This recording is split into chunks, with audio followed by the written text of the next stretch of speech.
over 55 years, your source for agribusiness news and features from around the Southeast and across the country, focusing on one of the nation's top industries, agriculture. The Farm Monitor is produced by the Georgia Farm Bureau in association with Abraham Baldwin Agricultural College.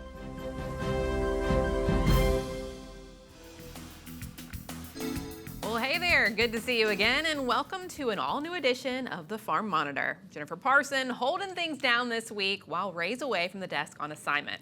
As always, we've got a jam-packed show ahead dealing with the issues at the top of those ag headlines, like technology, for instance. Straight ahead, spray drones offer precision, but they come with challenges. We're going to show you how UGA is attempting to simplify the process. Growing grapes in Georgia also comes with challenges. However, this extension researcher is helping to change that. Plus, well, hey everybody, Ranger Nick coming up a little bit later. You know, we all like a good salad, and this month I'm hanging out inside of a greenhouse with tomato plants. We're talking about water use, nutrient use, and what it takes to produce a little cherry tomato that tastes good. That and so much more starts right now on the Farm Monitor. it's true, technology continues to reshape the way farmers think and work. From GPS-guided tractors to precision ag tools, efficiency is the name of the game. And now sprayer drones are quickly gaining ground. That's why a team at the University of Georgia is developing new state-of-the-art equipment designed to make drone use on the farm easier than ever. Damon Jones has more. The future is now on a number of farms around the world, with more and more producers adopting the use of drones in order to spray and scout their fields. However, one of the biggest issues they run into is the transportation in between uses. Enter the drone dock, an award-winning idea that came about thanks to one simple question. And then one of my students one day was saying, hey, can we put this drone on that robot so we at least do not need to put it on the truck and take it from the truck every single time we do research with? And then we went beyond. We didn't just put the drone on the robot. We developed a whole platform that calculates the chemical amount, doses the chemicals, and delivers the chemical to the drone as well. That innovation not only provides the exact measurement of chemicals to each and every application, but it will also save the farmer countless hours they would have spent mixing and distributing pesticides to their drone by hand. It automates the whole chemical preparation process by dosing, calculating, dosing, and delivering the chemicals to the drone. So that's the main benefit. And our first preliminary results and research showed that it is 10 times faster than you trying to dose the chemicals and delivering the chemicals by hand. And the best part of this system is the ease of use. Thanks to the drone dock being fully integrated, all the farmer needs to do is download the app and place the amount of chemicals needed per acre into these boxes. And from there, this machine does the rest. So you get the app, you say, I have a 2 acres area and I want to apply 1 ounce of chemical 1, because here you can use up to 3 chemicals. 1 ounce of chemical 1, 2.5 ounces of chemical 2, and 4 ounces of chemical 3. You press a button and you eliminate all the other processes of shaking or mixing and also delivering to the system, because everything is automated. While ground sprayers might still dominate the market due to their efficiency, this technology could be vital for the future, with drones quickly gaining popularity due to some of the advantages they hold over traditional methods. A spray drone comes by where that sprayer cannot go in. For example, after a big rain, right? Your heavy sprayer sometimes will not be able to go in time and spray the fungicides. So the drone can come in and do that spraying for you. Another opportunity is for spot spraying applications, because today I can fly a smaller drone and then detect the weeds that are in the field, send that map to this big guy here, and then the spray drone is gonna go and spray exactly where you told it to go. Reporting from Tifton, I'm Damon Jones for the Farm Monitor. Viticulturist, it's a tough word to say and an even tougher job to explain, but Dr. Sarah Lauder at the University of Georgia does both. helping Georgia grape growers improve quality and grow a young wine industry. John Holcomb takes us to North Georgia and shows us how her work is making an impact.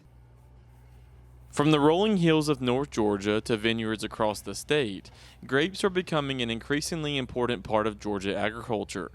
Helping guide that growing industry is Sarah Lauder, viticulture extension specialist at the University of Georgia. As an extension specialist, my job is to help extend the educational impact that all these universities, all of these scientists are generating to where it can be applicable for the people that are using it. As the viticulture specialist, that means I get to work with people that grow grapes and help to figure out how to grow grapes better in the state of Georgia. While viticulture is well established in many other parts of the world, Georgia's modern wine industry is still relatively young. Viticulture is an international thing. I'm sure everyone can think of different wine growing regions, grape growing regions across the world, but it's somewhat fairly new. The industry as it currently is still fairly new, at like 20, 30 years for the state of Georgia.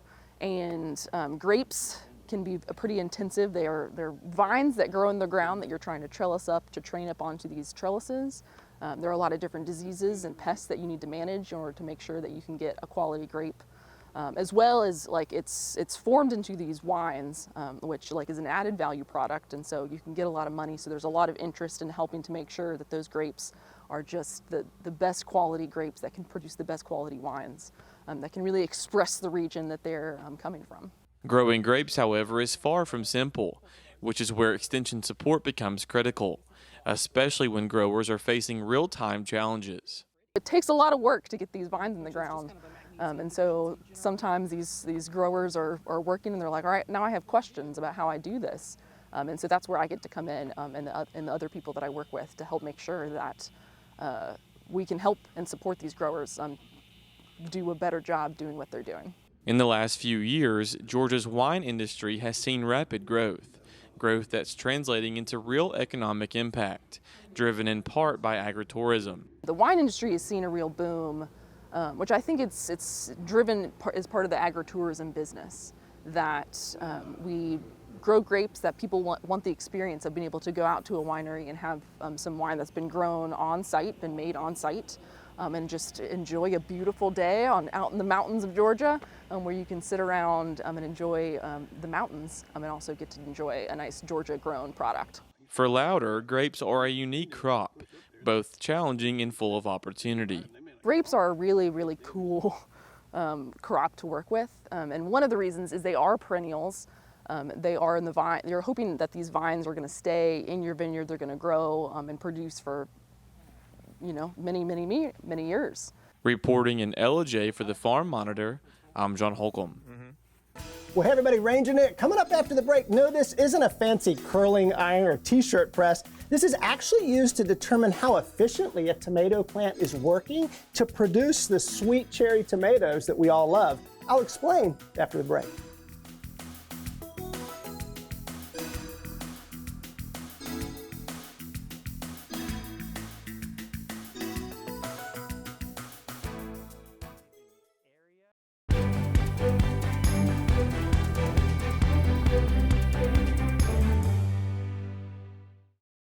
Congratulations to Jeff Cook, winner of the 2025 D.W. Brooks Award for Excellence in Public Service Extension. Known across Georgia as a leader in fruit research and education, Jeff Cook has devoted his career to serving farmers and communities. Since joining UGA Cooperative Extension in 2000, he has become a trusted resource for peaches, strawberries, and pesticide stewardship. Cook has led more than 60 peach research projects and coordinated strawberry education across the Southeast. His leadership extends beyond the field, mentoring extension agents, interns, and students, and shaping the future of extension through collaboration. With dedication rooted in service and science, Jeff Cook represents the very best of public service extension.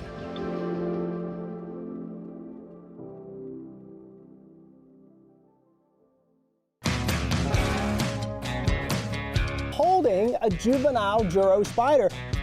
Until next time, for the Farm Monitor, I'm Ranger Nick, reminding you, like I always do, that enthusiasm is contagious.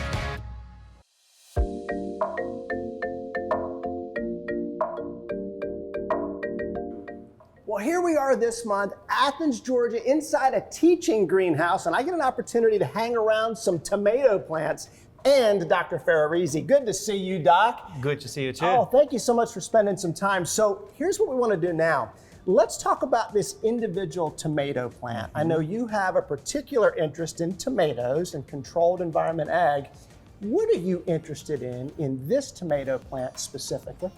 Oh, I'm interested in two things, yield and quality. We all like a very good sweet tomato. Yes. So in production, we are interested in providing water, nutrients, light, and adequate CO2 for these plants to grow and produce the sweet, the yummy tomatoes we use. So we want to guarantee they are stress-free, and for that, so we provide everything they need to grow and develop. In this controlled environment. Now, you mentioned stress, and you and I, before we got on here today, we're talking about good stress, just like for folks. Sometimes when we're stressed, we perform better. Talk to me about stress in this plant. Can it help it?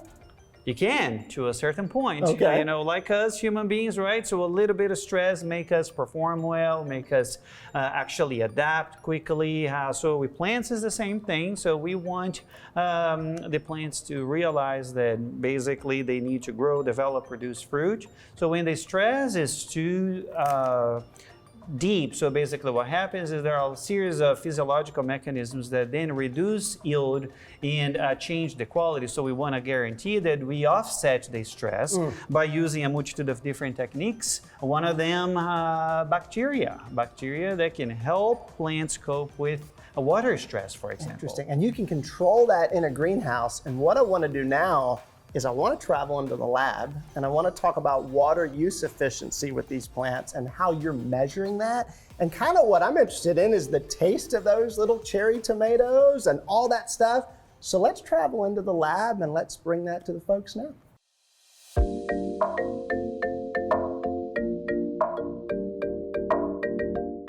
So from in the greenhouse into the lab now, Doc, you were talking a little bit about bacteria and how certain bacteria reduce stress on those tomato plants.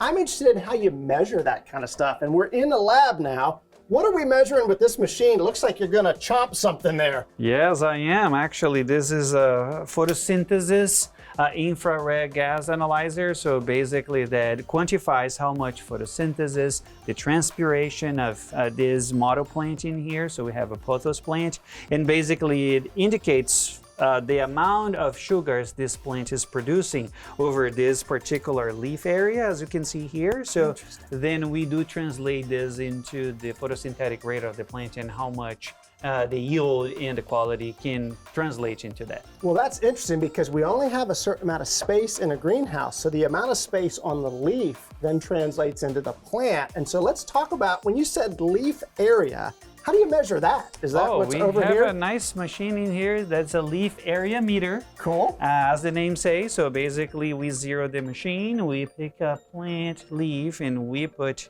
in the conveyor belt, and that is going to register the leaf area. And as you can imagine, so if we know the photosynthetic rate of a given area, and then we multiply that by the area of the plant, so we can infer the amount of biomass the plant will need to produce the sugars required to produce the nice looking tomatoes that we are interested on. And that's the biomass that we're talking about, the thing that we love on our salads so much. And so it's interesting as we think about the amount of space in a greenhouse, the amount of space on the leaf, the quality of that fruit that's coming from it.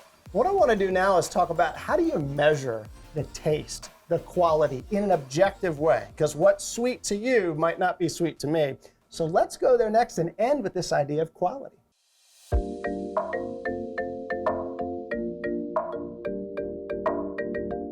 All right, so I like a sweet tomato on my salad. I don't know about you. And Doc, you were saying in this lab, you have a machine here that will measure sweetness of a tomato in an objective way. That is correct. How do we do this? That is a refractometer. It's actually very simple, and I'm going to show you how we do it. So we're going to slice a green tomato, and I'm going to measure the degree Brix, or the sweetness of these tomatoes. So we just put in there and we read. And what's so cool is this is objective. This is a machine. This isn't Ranger Nick says it's sweet. Absolutely. Okay. And then, you know, that's a 3.9 on a green tomato, and let's then measure a ripened tomato and see, you know, how they differ.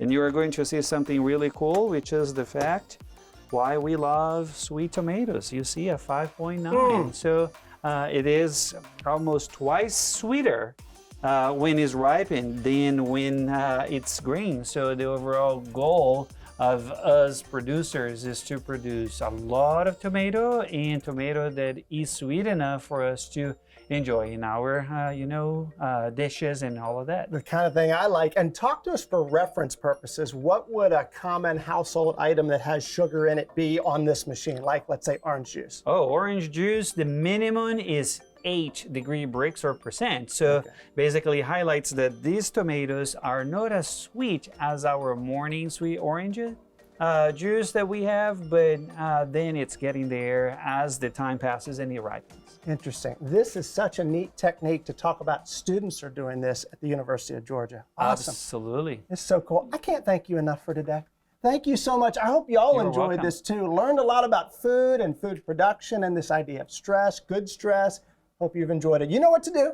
Hop online, check out the Farm Monitor Facebook page and the Ranger Nick Facebook page. Make yourself a salad while you're doing it. Until next time, for the Farm Monitor, I'm Ranger Nick, reminding you, as I always do, that enthusiasm is contagious, so pass it on. Thanks so much for watching. We'll see you right back here again, this time next month. See ya. Holding a juvenile Juro spider. Until next time, for the Farm Monitor, I'm Ranger Nick, reminding you, like I always do, that enthusiasm is contagious. When we come back, what do dairy cows, firefighting, and forestry law enforcement have in common? Well, for one Crawford County native, everything. That story next.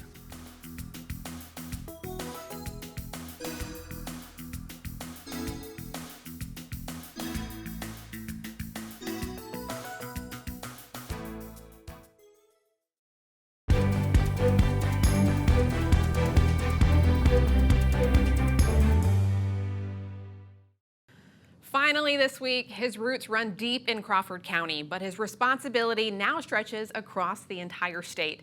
Edward Harris, the new chief of law enforcement for the Georgia Forestry Commission, learned responsibility long before he ever wore a badge, growing up on his family's dairy farm. Ray DeLessio shows us how those early lessons carried him from farm tours into a life of public service, protecting Georgia's land and the people who depend on it.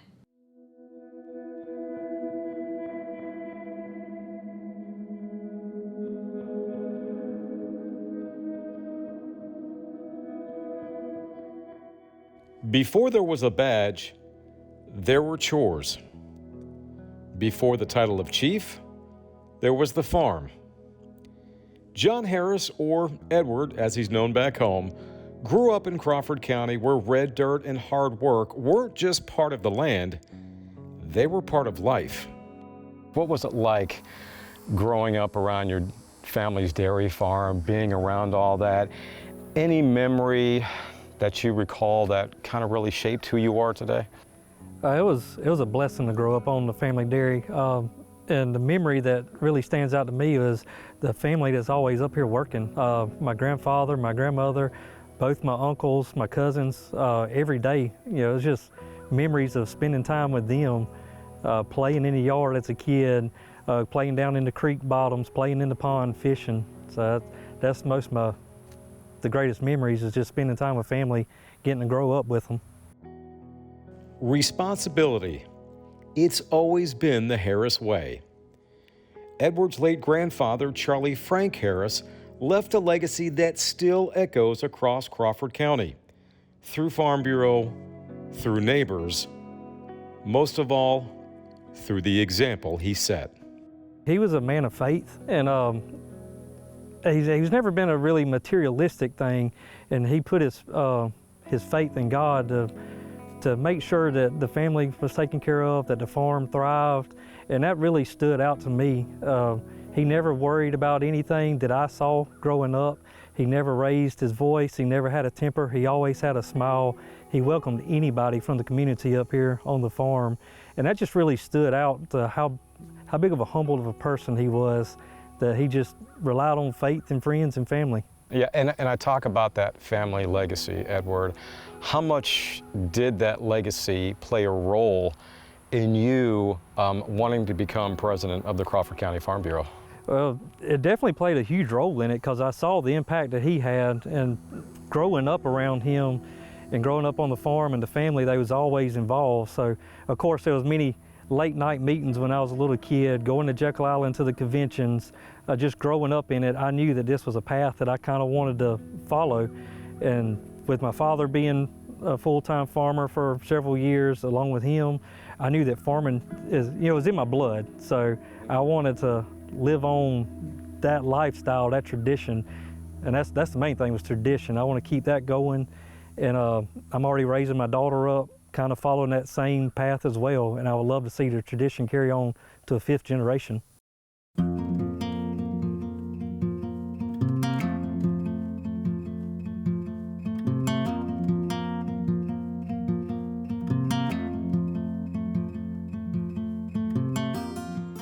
At just 18, Edward joined the local fire department, volunteering when others stayed home, running toward smoke when others ran away.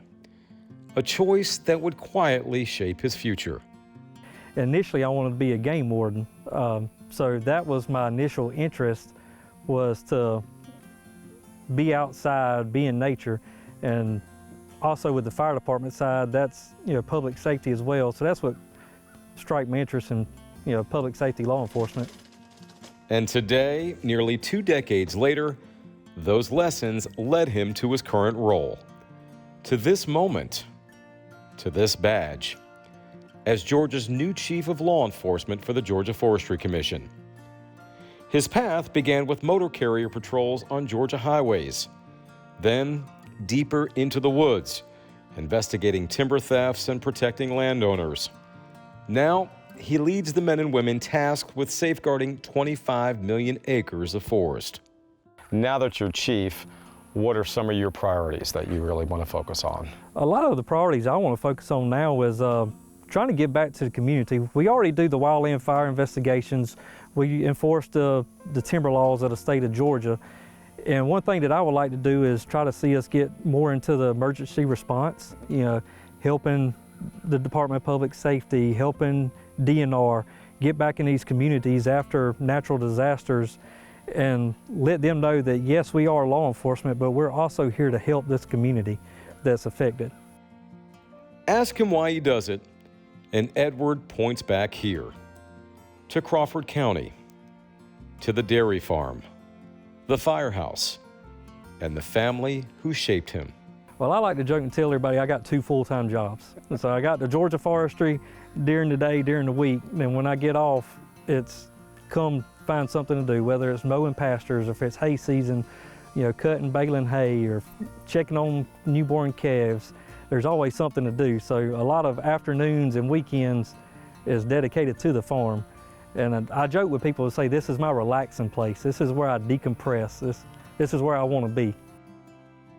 Edward Harris, the farmer's grandson, the firefighter, the lawman, rooted in service, branching into legacy.